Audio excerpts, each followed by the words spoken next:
ये कहानी विक्रम की है, जिसका घर गांव के बिल्कुल आखिरी छोर पर था।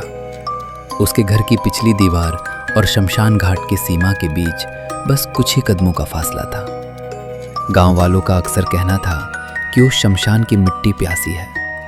अभी 2 दिन पहले ही वहां गांव की एक जवान लड़की का दाह संस्कार हुआ था, जिसकी एक भयानक दुर्घटना में मौत हो गई थी। उसकी चिता की आग तो अब बुझ चुकी थी, लेकिन हवा में अभी भी जले हुए मांस और घी की वो अजीब सी गंध घुली हुई थी। गर्मी बहुत ज्यादा थी, इसलिए विक्रम उस रात छत पर सोने चला गया। आसमान में चांद नहीं था, सिर्फ घना अंधेरा और दूर शमशान में जलते हुए अंगारों की हल्की सी लाल चमक। रात के करीब 3 बज रहे थे, वही समय जिसे अक्सर शैतानी पहर कहा जाता है। अचानक विक्रम की आंख खुल गई। प्यास के मारे उसका गला सूख कर काटा हो रहा था। उसने पास में रखे पानी के जग की ओर हाथ बढ़ाया। जग छत की मुंडेर पर रखा था, जो ठीक शमशान की तरफ थी। जैसे ही विक्रम ने पानी का गिलास होठों से लगाया, उसकी नजर अनजाने में नीचे शमशान की ओर चली गई। विक्रम का खून जम गया। गिलास उसके हाथ से छूटकर गिरा, लेकिन उसकी आवाज उसके गले में ही घुट कर रह गई। शमशान के बीचों बीच, जहां उस जवान लड़के की चिता जलाई गई थी, वहां कोई खड़ा था। वो कोई साधारण इंसान नहीं था। उसका पूरा शरीर कोयले की तरह काला और झुलसा हुआ था। जगह जगह से उसकी चमड़ी पिघल कर लटक रही थी और शरीर से धुआं निकल रहा था। उसके बाल पूरी तरह जल चुके थे और चेहरे पर होंठ नहीं थे। सिर्फ सफ़ेद दांत एक भयानक मुस्कान में खुले हुए थे। उसकी आंखों में पुतलियां नहीं थी, बस 2 सफ़ेद गड्ढे थे जो सीधे छत पर बैठे विक्रम को घूर रहे थे। विक्रम का शरीर जैसे पत्थर का हो गया। डर के मारे उसका दिल इतनी जोर से धड़क रहा था कि उसे अपनी ही धड़कनें हथौड़े की तरह सुनाई दे रही थी। वो हिलना चाहता था, भागना चाहता था, पर शरीर ने साथ देना छोड़ दिया था। तभी अचानक वो भयानक मंजर सामने आया।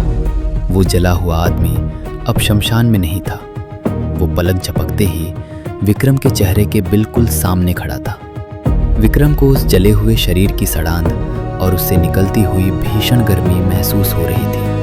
उस प्रेत की सांसें विक्रम के चेहरे को झुलसा रही थी। विक्रम ने अपना मुंह खोलकर चिल्लाने की पूरी कोशिश की, बचाओ! लेकिन इससे पहले कि आवाज बाहर निकलती, उस जले हुए आदमी ने अपने काले हड्डीदार हाथ बढ़ाए और विक्रम की गर्दन जकड़ ली। कड़ कड़! एक सूखे हुए पेड़ की टहनी टूटने जैसी खौफनाक आवाज गूंजी। विक्रम की गर्दन एक ही झटके में टूट गई। उसे असहनीय दर्द हुआ। उसका सिर अजीब तरह से एक तरफ लुढ़क गया। उसकी आवाज, उसकी सांसें, सब हमेशा के लिए थम गई। वो जला हुआ प्रेत विक्रम को एक बोरी की तरह घसीटते हुए छत के किनारे ले गया और उसे नीचे शमशान की काली मिट्टी में फेंक दिया। झाड़ियों में गिरते ही विक्रम का शरीर छिल गया। खून रिसने लगा, पर वो अब कुछ नहीं कर सकता था। प्रेत नीचे कूदा और विक्रम के पैर पकड़कर उसे घसीटते हुए चिताओं के बीच ले जाने लगा। विक्रम की फटी हुई आंखें अब बेबसी से सिर्फ आसमान को देख पा रही थी। जैसे ही वे शमशान के बीचों बीच पहुंचे, जमीन के नीचे से एक गड़गड़ाहट शुरू हुई। मिट्टी फटने लगी। विक्रम ने अपनी धुंधली होती आंखों से जो देखा, उससे उसकी रूह कांप उठी।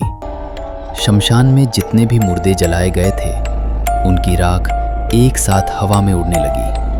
धीरे धीरे राख के ढेरों में से जले हुए सड़े गले हाथ बाहर निकलने लगे। एक एक करके दर्जनों अधजले शव अपनी चिताओं से उठकर खड़े हो गए।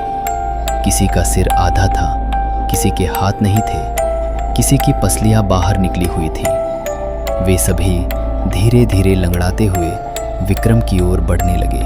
उनकी भूख सदियों पुरानी थी। उस जले हुए आदमी ने विक्रम को उन दरिंदों के बीच छोड़ दिया। सारे मुर्दे विक्रम के चारों ओर घेरा बनाकर खड़े हो गए। अगले ही पल उस अंधेरे शमशान में सिर्फ मांस के फटने और हड्डियों के चबाने की आवाज़ें गूंज रही थी। विक्रम की मूक चीखें उस शमशान के सन्नाटे में हमेशा हमेशा के लिए दफन हो गईं।